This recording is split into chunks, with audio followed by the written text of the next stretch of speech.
ಆಕಾಶವಾಣಿ ವಾರ್ತೆಗಳು ಓದುತ್ತಿರುವವರು ಗೀತಾ ಜೈಶಂಕರ್.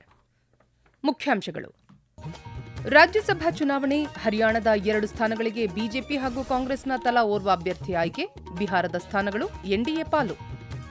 ಕಾಬೂಲ್ ಆಸ್ಪತ್ರೆಯ ಮೇಲೆ ಪಾಕಿಸ್ತಾನದಿಂದ ವೈಮಾನಿಕ ದಾಳಿ, 400 ಮಂದಿ ಸಾವು, 250 ಮಂದಿಗೆ ಗಾಯ. ಲೋಕಸಭೆಯಲ್ಲಿಂದು 2026-27ನೇ ಸಾಲಿನ ರೈಲ್ವೆ ಸಚಿವಾಲಯದ ಅಡಿಯಲ್ಲಿನ ಅನುದಾನದ ಬೇಡಿಕೆಗಳ ಮೇಲಿನ ಚರ್ಚೆ ಮುಂದುವರಿಯುವ ನಿರೀಕ್ಷೆ. ಹಾಗೂ ಫ್ರಾನ್ಸ್ನಲ್ಲಿ ಪ್ರತಿಷ್ಠಿತ ಅರ್ಲಿಯನ್ಸ್ ಮಾಸ್ಟರ್ ಸೂಪರ್ 300 ಬ್ಯಾಡ್ಮಿಂಟನ್ ಟೂರ್ನಿ ಇಂದಿನಿಂದ ಆರಂಭ. ವಾರ್ತೆಗಳ ವಿವರ. ಬಿಜೆಪಿಯ ಸಂಜಯ್ ಭಾಟಿಯಾ ಮತ್ತು ಕಾಂಗ್ರೆಸ್ ಪಕ್ಷದ ಕರಂವೀರ್ ಸಿಂಗ್ ಬೌದ್ ಅವರು ಹರಿಯಾಣದಿಂದ 2 ರಾಜ್ಯಸಭಾ ಸ್ಥಾನಗಳಿಗೆ ಆಯ್ಕೆಯಾಗಿದ್ದಾರೆ ಎಂದು ಘೋಷಿಸಲಾಗಿದೆ. 2 ಸ್ಥಾನಗಳಿಗೆ ನಿನ್ನೆ ಮತದಾನ ನಡೆಯಿತು.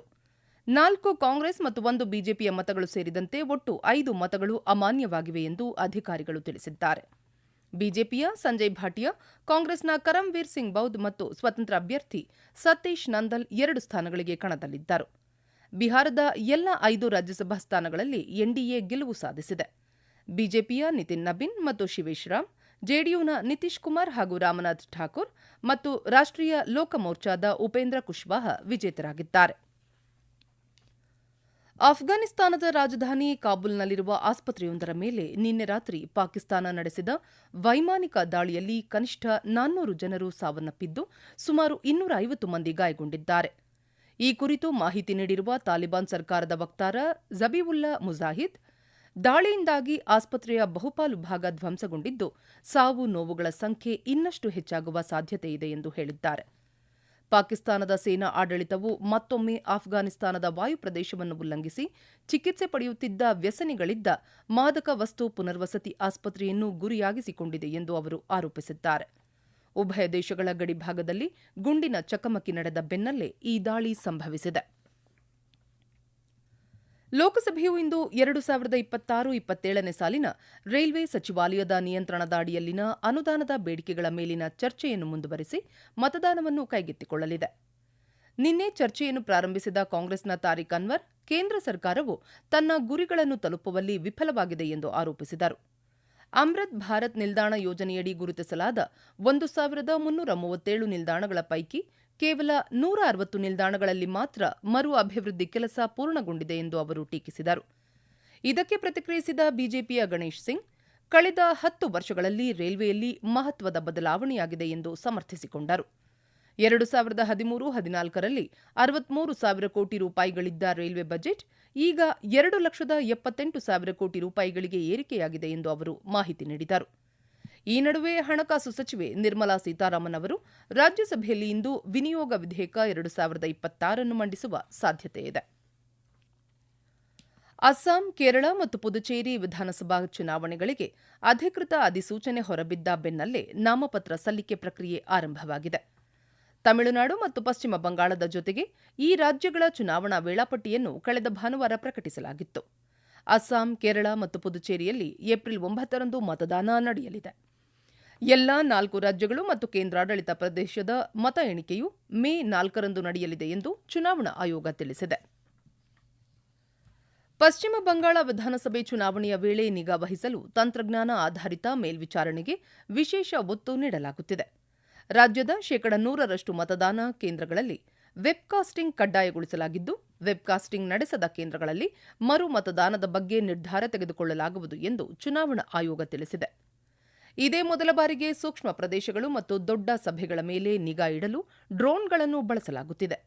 ಈಗಾಗಲೇ 55 ವಿಧಾನಸಭಾ ಕ್ಷೇತ್ರಗಳನ್ನು ಅತಿ ಸೂಕ್ಷ್ಮ ಎಂದು ಗುರುತಿಸಲಾಗಿದ್ದು, ಸಮಗ್ರ ಮೇಲ್ವಿಚಾರಣೆಗಾಗಿ ಮುಖ್ಯ ಚುನಾವಣಾಧಿಕಾರಿಗಳ ಕಚೇರಿಯಲ್ಲಿ ರಾಜ್ಯ ಮಟ್ಟದ ನಿಯಂತ್ರಣ ಕೊಠಡಿಯನ್ನು ಸ್ಥಾಪಿಸಲಾಗಿದೆ. ಈ ವಾರ್ತೆಗಳನ್ನು ಆಕಾಶವಾಣಿಯಿಂದ ಕೇಳುತ್ತಿದ್ದೀರಿ.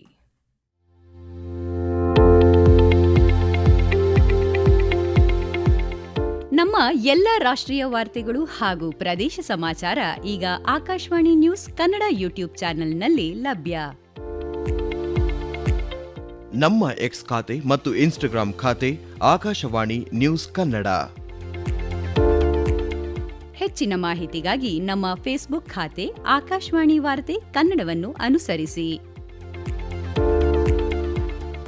ಮಾಹಿತಿಗಳ ಹೂರಣ, ವಾರದ ಕಾರ್ಯಕ್ರಮ, ಪ್ರಚಲಿತ ವಿದ್ಯಮಾನ ಪ್ರತಿ ಬುಧವಾರ ರಾತ್ರಿ 9:15 ಇರಾನ್ನಲ್ಲಿರುವ ಭಾರತೀಯ ನಾಗರಿಕರಿಗೆ ಅಲ್ಲಿನ ಭಾರತೀಯ ರಾಯಭಾರ ಕಚೇರಿ ಅತ್ಯಂತ ತುರ್ತು ಮತ್ತು ಕಟ್ಟುನಿಟ್ಟಿನ ಸಲಹೆ ನೀಡಿದೆ. ಇರಾನ್ ನೆಲೆಸಿರುವ ಭಾರತೀಯರು ಮುನ್ನೆಚ್ಚರಿಕೆ ಇಲ್ಲದೆ ಅಥವಾ ರಾಯಭಾರ ಕಚೇರಿಯ ಪೂರ್ವಾನುಮತಿ ಮತ್ತು ಸಮನ್ವಯವಿಲ್ಲದೆ ಯಾವುದೇ ಭೂಗಡಿಗಳನ್ನು ದಾಟಲು ಪ್ರಯತ್ನಿಸಬಾರದು ಎಂದು ಕಟ್ಟುನಿಟ್ಟಾಗಿ ಸೂಚಿಸಲಾಗಿದೆ. ಟೆಹರಾನ್ನಲ್ಲಿರುವ ಭಾರತೀಯ ರಾಯಭಾರ ಕಚೇರಿಯ ಅಧಿಕೃತ ಮಾರ್ಗದರ್ಶನವಿಲ್ಲದೆ ಗಡಿ ದಾಟಲು ಮುಂದಾದಲ್ಲಿ ಅಂತಹ ವ್ಯಕ್ತಿಗಳು ಗಂಭೀರ ಸ್ವರೂಪದ ವಲಸೆ ನಿಯಮಗಳ ಉಲ್ಲಂಘನೆ ಹಾಗೂ ಕಾನೂನಾತ್ಮಕ ಸಂಕಷ್ಟ ಎದುರಿಸಬೇಕಾಗುತ್ತದೆ ಎಂದು ಎಚ್ಚರಿಸಲಾಗಿದೆ. ಕತಾರ್ನ ದೋಹಾದಲ್ಲಿರುವ ಭಾರತೀಯ ರಾಯಭಾರ ಕಚೇರಿಯ ಮಾಹಿತಿಯಂತೆ ಸುಮಾರು 1,100 ಭಾರತೀಯ ಪ್ರಯಾಣಿಕರು ನಿನ್ನೆ ಕತಾರ್ ಏರ್ವೇಸ್ ವಿಮಾನಗಳ ಮೂಲಕ ನವದೆಹಲಿ, ಮುಂಬೈ ಮತ್ತು ಕೊಚ್ಚಿಗೆ ಪ್ರಯಾಣಿಸಿದ್ದಾರೆ. ಮಾರ್ಚ್ 18ರಿಂದ ಅಹಮದಾಬಾದ್, ಅಮೃತ್ಸರ್, ಬೆಂಗಳೂರು, ಚೆನ್ನೈ, ದೆಹಲಿ, ಹೈದರಾಬಾದ್, ಕೊಚ್ಚಿ, ಕೋಯಿಕೋಡ್ ಮತ್ತು ಮುಂಬೈ ನಗರಗಳಿಗೆ ಕತಾರ್ ಏರ್ವೇಸ್ ವಿಮಾನಗಳು ಸಂಚರಿಸಲಿವೆ ಎಂದು ರಾಯಭಾರ ಕಚೇರಿ ತಿಳಿಸಿದೆ. ಪ್ರಯಾಣಿಕರು ಹೆಚ್ಚಿನ ಮಾಹಿತಿಯನ್ನು ವಿಮಾನಯಾನ ಸಂಸ್ಥೆಯ ಜಾಲತಾಣ ಅಥವಾ ಆಪ್ನಲ್ಲಿ ಪಡೆಯಲು ಸೂಚಿಸಲಾಗಿದೆ. ರಾಷ್ಟ್ರಪತಿ ಭವನದಲ್ಲಿರುವ ಅಮೃತ್ ಉದ್ಯಾನವನ್ನು ಇಂದು ಹಿರಿಯ ನಾಗರಿಕರಿಗಾಗಿ ಪ್ರತ್ಯೇಕವಾಗಿ ಮುಕ್ತವಾಗಿಡಲಾಗುವುದು. ಸಾಮಾಜಿಕ ನ್ಯಾಯ ಮತ್ತು ಸಬಲೀಕರಣ ಸಚಿವಾಲಯವು ವಿವಿಧ ರಾಜ್ಯಗಳು, ದೆಹಲಿ ಪೊಲೀಸರ ಹಿರಿಯ ನಾಗರಿಕರ ಘಟಕ ಹಾಗೂ ಬ್ರಹ್ಮಕುಮಾರಿ ಸಹಯೋಗದೊಂದಿಗೆ ಈ ಭೇಟಿಯನ್ನು ಆಯೋಜಿಸಿದೆ. ಹಿರಿಯ ನಾಗರಿಕರಿಗೆ ಉದ್ಯಾನದ ಸೌಂದರ್ಯವನ್ನು ಆಸ್ವಾದಿಸಲು ಅವಕಾಶ ಕಲ್ಪಿಸುವುದು ಮತ್ತು ಸಾಮಾಜಿಕ ಚಟುವಟಿಕೆಗಳಲ್ಲಿ ಅವರ ಭಾಗವಹಿಸುವಿಕೆಯನ್ನು ಉತ್ತೇಜಿಸುವ ಉದ್ದೇಶದಿಂದ ಈ ಕಾರ್ಯಕ್ರಮವನ್ನು ಹಮ್ಮಿಕೊಳ್ಳಲಾಗಿದೆ ಎಂದು ಸಚಿವಾಲಯ ತಿಳಿಸಿದೆ. ಅಮೆರಿಕದ ವಿವಿಧ ಸರ್ಕಾರಿ ಕಾರ್ಯಕ್ರಮಗಳಲ್ಲಿ ನಡೆಯುತ್ತಿರುವ ಭ್ರಷ್ಟಾಚಾರ ಮತ್ತು ವಂಚನೆಗಳನ್ನು ತಡೆಗಟ್ಟಲು ಅಧ್ಯಕ್ಷ ಡೊನಾಲ್ಡ್ ಟ್ರಂಪ್ ನೂತನ ಫೆಡರಲ್ ಕಾರ್ಯಪಡೆ ಘೋಷಿಸಿದ್ದಾರೆ. ಉಪಾಧ್ಯಕ್ಷ ಜೆಡಿ ವ್ಯಾನ್ಸ್ ಈ ಕಾರ್ಯಪಡೆಯ ನೇತೃತ್ವ ವಹಿಸಲಿದ್ದಾರೆ. ಶ್ವೇತಭವನ ಸಿಬ್ಬಂದಿ ಕಾರ್ಯದರ್ಶಿ ವಿಲ್ ಶಾರ್ಫ್ ಮಾತನಾಡಿ, ವಂಚನೆಯನ್ನು ತಡೆಗಟ್ಟಿ ಉದ್ದೇಶಿತ ಕೋಟ್ಯಾಂತರ ಡಾಲರ್ಗಳನ್ನು ಅಮೆರಿಕದ ತೆರಿಗೆದಾರನಿಗೆ ಮರುಳಿಸುವುದು ಇದರ ಪ್ರಮುಖ ಉದ್ದೇಶವಾಗಿದೆ ಎಂದು ತಿಳಿಸಿದ್ದಾರೆ.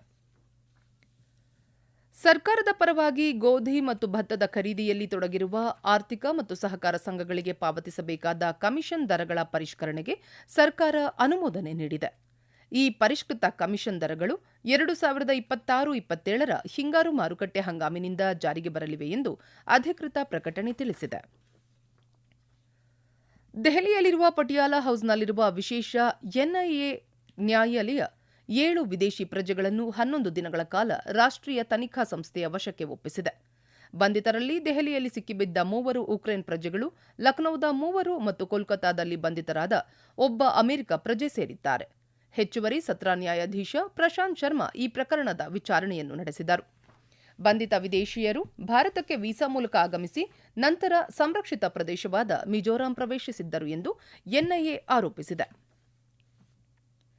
ಫ್ರಾನ್ಸ್ನಲ್ಲಿ ಇಂದಿನಿಂದ ಆರಂಭವಾಗಲಿರುವ ಪ್ರತಿಷ್ಠಿತ ಆರ್ಲಿಯನ್ಸ್ ಮಾಸ್ಟರ್ಸ್ ಸೂಪರ್ 300 ಬ್ಯಾಡ್ಮಿಂಟನ್ ಟೂರ್ನಿಯಲ್ಲಿ ಭಾರತದ ಸವಾಲನ್ನು ಕಿಡಂಬಿ ಶ್ರೀಕಾಂತ್, ಉದಯೋನ್ಮುಖ ತಾರೆಯರಾದ ಆಯುಷ್ ಶೆಟ್ಟಿ ಮತ್ತು ತನ್ವಿ ಶರ್ಮಾ ಮುನ್ನಡೆಸಲಿದ್ದಾರೆ. ಪುರುಷರ ಸಿಂಗಲ್ಸ್ ವಿಭಾಗದಲ್ಲಿ ಕಿಡಂಬಿ ಶ್ರೀಕಾಂತ್, ಆಯುಷ್ ಶೆಟ್ಟಿಯ ಜೊತೆಗೆ ತರುಣ್ ಮನೆಪಲ್ಲಿ ಮತ್ತು ಕಿರಣ್ ಜಾರ್ಜ್ ಕೂಡ ಭಾರತದ ಪರವಾಗಿ ಕಣಕ್ಕಿಳಿಯುತ್ತಿದ್ದಾರೆ. ಮಹಿಳಾ ಸಿಂಗಲ್ಸ್ನಲ್ಲಿ ತನ್ವಿ ಶರ್ಮಾ ಸ್ಪರ್ಧಿಸುತ್ತಿದ್ದಾರೆ. ಎಚ್ಎಸ್ ಪ್ರಣಯ್, ಲಕ್ಷ್ಯ ಸೇನ್ ಮತ್ತು ಪಿವಿ ಸಿಂಧು ಈ ಪಂದ್ಯಾವಳಿಯಲ್ಲಿ ಸ್ಪರ್ಧಿಸುತ್ತಿಲ್ಲ. ಮಿಶ್ರ ಡಬಲ್ಸ್ನಲ್ಲಿ ತನಿಷಾ ಕ್ರಾಸ್ಟೋ ಮತ್ತು ಧ್ರುವ್ ಕಪಿಲಾ ಜೋಡಿ ಹಾಗೂ ರೋಹನ್ ಕಪೂರ್ ಮತ್ತು ರಿತ್ವಿಕಾ ಗಡ್ಡೆ ಜೋಡಿ ಭಾರತದ ಪರವಾಗಿ ಕಣಕ್ಕಿಳಿಯುತ್ತಿದೆ. ಪುರುಷರ ಡಬಲ್ಸ್ನಲ್ಲಿ ಹರಿಹರನ್ ಅಂಸಕರ್ಣನ್ ಮತ್ತು ಎಂಆರ್ ಅರ್ಜುನ್ ಕಣಕ್ಕಿಳಿಯುತ್ತಿದ್ದರೆ, Asian games champion Chirag Shetty ಮತ್ತು ಸಾತ್ವಿಕ್ ಸಾಯಿರಾಜ್ ರಾಂಕಿರೆಡ್ಡಿ ಜೋಡಿ ಪಂದ್ಯಾವಳಿಯಲ್ಲಿ ಸ್ಪರ್ಧಿಸುತ್ತಿಲ್ಲ. ಕೊನೆಯಲ್ಲಿ ಮತ್ತೊಮ್ಮೆ ವಾರ್ತೆಗಳ ಮುಖ್ಯಾಂಶಗಳು. ರಾಜ್ಯಸಭಾ ಚುನಾವಣೆ, ಹರಿಯಾಣದ 2 ಸ್ಥಾನಗಳಿಗೆ ಬಿಜೆಪಿ ಹಾಗೂ ಕಾಂಗ್ರೆಸ್ನ ತಲಾ ಓರ್ವ ಅಭ್ಯರ್ಥಿ ಆಯ್ಕೆ, ಬಿಹಾರದ ಸ್ಥಾನಗಳು ಎನ್ಡಿಎ ಪಾಲು. ಕಾಬೂಲ್ ಆಸ್ಪತ್ರೆಯ ಮೇಲೆ ಪಾಕಿಸ್ತಾನದಿಂದ ವೈಮಾನಿಕ ದಾಳಿ, 400 ಮಂದಿ ಸಾವು, 250 ಮಂದಿಗೆ ಗಾಯ. ಲೋಕಸಭೆಯಲ್ಲಿಂದು 2026-27ನೇ ಸಾಲಿನ ರೈಲ್ವೆ ಸಚಿವಾಲಯದ ಅಡಿಯಲ್ಲಿನ ಅನುದಾನದ ಬೇಡಿಕೆಗಳ ಮೇಲಿನ ಚರ್ಚೆ ಮುಂದುವರಿಯುವ ನಿರೀಕ್ಷೆ. ಹಾಗೂ ಫ್ರಾನ್ಸ್ನಲ್ಲಿ ಪ್ರತಿಷ್ಠಿತ Orleans master super 300 badminton tourney ಇಂದಿನಿಂದ ಆರಂಭ. ಇಲ್ಲಿಗೆ ವಾರ್ತಾ ಪ್ರಸಾರ ಮುಕ್ತಾಯವಾಯಿತು. ನಮ್ಮ ಮುಂದಿನ ವಾರ್ತಾ ಪ್ರಸಾರ ಅಪರಾಹ್ನ 12 ಗಂಟೆಗೆ.